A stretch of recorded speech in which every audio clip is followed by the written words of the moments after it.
नमस्कार, मी आणि स्वामीमध्ये तुमचं मनापासून स्वागत आहे.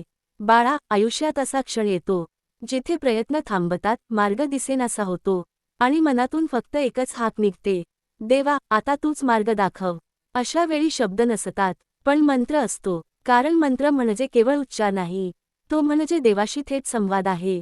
आणि योग्य मंत्र, योग्य जप, योग्य वेळेला केला तर संकट कितीही मोठं असो ते झुकायलाच लागतं. आज मी तुम्हाला सांगणार आहे संकटातून बाहेर काढणारे 3 अत्यंत शक्तिशाली मंत्र, त्यांचा जपविधी आणि अचूक वेळ, ज्यामुळे मंत्राचा प्रभाव अनेक पटींनी वाढतो. पहिला मंत्र, श्री स्वामी समर्थांचा मंत्र. ओम श्री स्वामी समर्थाय नमः. बाळा, हा मंत्र फक्त ऐकायलाच गोड नाही, तो संकटाच्या मुळावर घाव घालतो. जेव्हा आयुष्यात अचानक अडचणी वाढतात, काम अडकतं, मानसिक अस्थिरता येते, तेव्हा हा मंत्र स्वामींची कृपा थेट तुमच्यावर उतरवतो. हा मंत्र जपताना मनात स्वामींचं स्मरण ठेवा, त्यांच्या चरणी स्वतःला अर्पण करा. रोज सकाळी ब्रह्ममुहूर्तात किंवा गुरुवारी सकाळी 11, 21 किंवा 108 वेळा जप करा. जप करताना एकच भावना ठेवा, स्वामी, मी तुझ्यावर पूर्ण विश्वास ठेवतो. हा विश्वासच तुमचं संरक्षण कवच बनतो.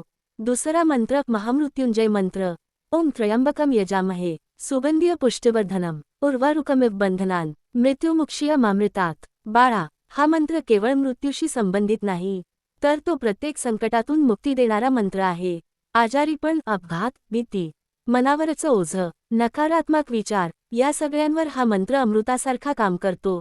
हा मंत्र सोमवारी सकाळी किंवा संध्याकाळी शिवलिंगासमोर किंवा शांत ठिकाणी किमान 108 वेळा जप करा. जप करताना श्वासावर लक्ष ठेवा, मन शांत ठेवा आणि प्रत्येक जपाबरोबर मनात असं म्हणा, मी सुरक्षित आहे, मी संरक्षित आहे.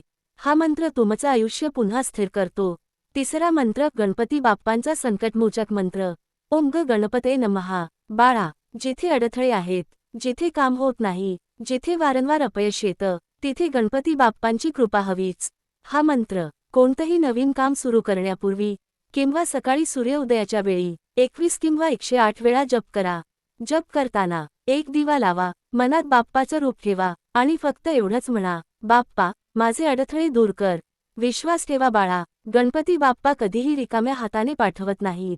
आता एक अत्यंत महत्त्वाची गोष्ट लक्षात ठेवा, मंत्र जपताना संख्यापेक्षा श्रद्धा महत्त्वाची आहे, आवाजापेक्षा भावना महत्त्वाची आहे आणि वेळेपेक्षा नियमितपणा महत्त्वाचा आहे.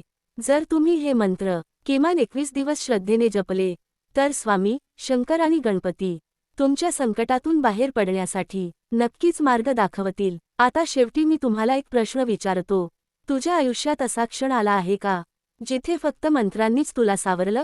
कधी स्वामींची कृपा तुला प्रत्यक्ष जाणवली आहे का? कमेंटमध्ये नक्की लिहा. व्हिडिओ आवडला असेल तर लाईक करा, शेअर करा आणि मी आणि स्वामीला सबस्क्राईब करा. स्वामी समर्थ.